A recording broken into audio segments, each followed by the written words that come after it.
Episode 1, Bermuda's Choice. Eliacus and his crew sailed into the Bermuda Triangle together. The ship cut cleanly toward the horizon, its dark hull framed by a sky set ablaze. The sun sank low and wide, spilling molten gold across the water in long, glimmering paths that seemed to lead them onward. Amber bled into crimson, then softened to violet. The sea mirrored it beautifully, each wave flickering like fire before the sun slipped away. Eliacus stood at the helm, outlined against that burning sky, one hand resting easily on the wheel. He didn't grip it. The ship answered him because it knew him. He had learned its moods, its creaks, the way it leaned into wind and current like a living thing. Calm settled around him naturally, and the men felt it without needing to look. Cal Rourke stood nearby, adjusting the strap across his chest with a sharp, practiced motion. His voice came low, decisive. "Crew steady. She's running clean, Captain." Eliacus didn't answer. He didn't have to. This was a top-tier crew. Not the strongest, not the loudest, not the most feared. They were bound. On this ship, authority had weight, but so did equality. Every man had a voice. Every man had bled beside the others. Orders moved cleanly, followed because of trust. The captain led, but he stood among them. What touched one, touched all. A family shaped by salt and repetition. Red Marta walked the port side, checked 2 knots without being asked, and retied one before it could slack. Stone crossed to the main rail and adjusted the tension on a support brace, his hand finding the rope like it had always been there. Sparrow, high in the rigging, made 3 shifts before the wind even hinted at change. Below deck, Hendrik marked supplies on his ledger while scanning overhead for unnecessary strain. Nobody spoke of it. They moved clean, no wasted motion, no bravado. Every man held his place because he'd earned it, and because others depended on him to hold it. Red Marta muttered low. "Feels like the sea's watching us. Hope it likes what it sees." Stone tapped a knuckle against the hull. "Still solid." "For now."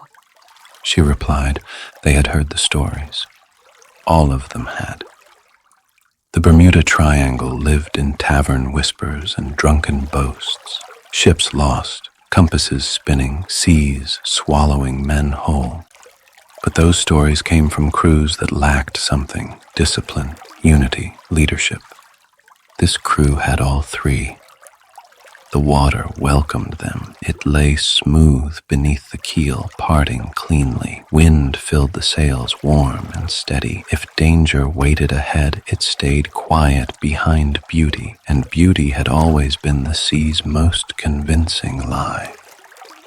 Tide leaned against the rail, squinting into the light.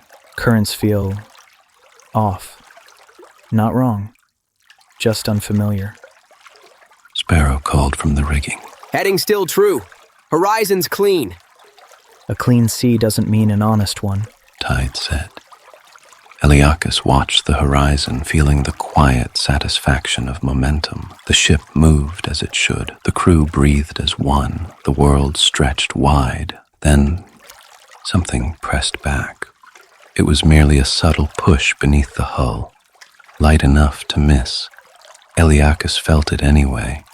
His brow furrowed. He adjusted the wheel slightly. The pressure faded as he allowed himself a breath. Then it returned, gentle, persistent, courteous.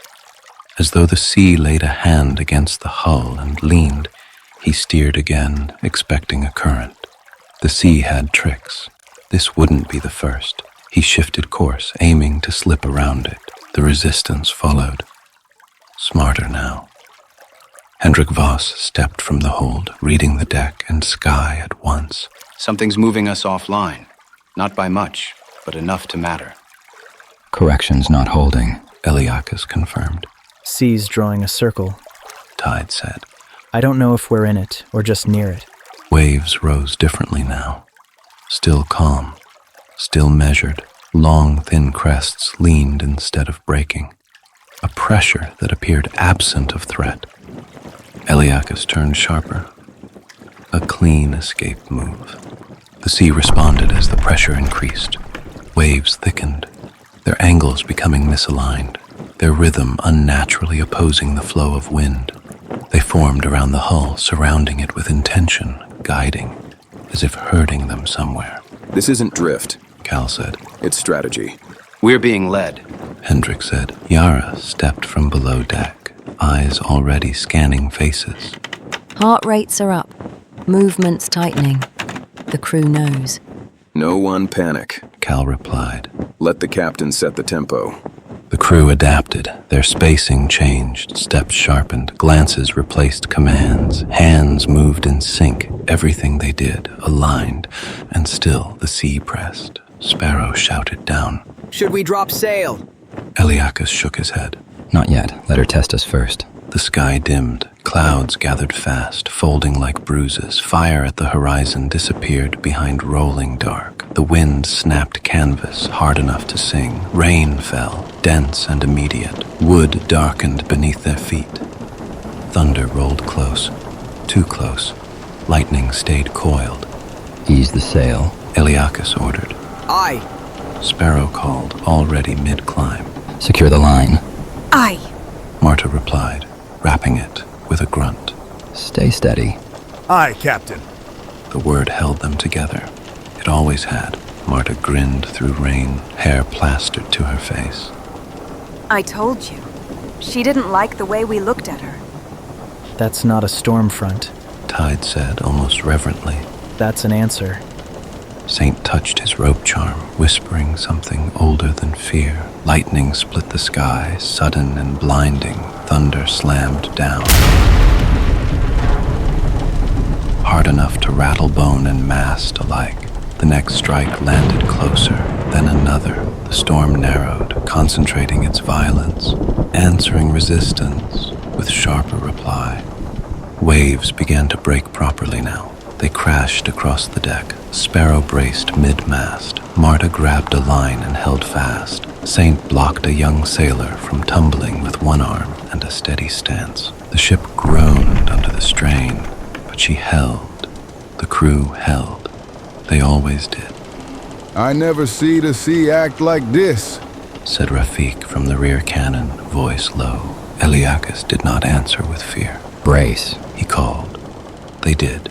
Another wave slammed across the deck, then another still, each more forceful than the last.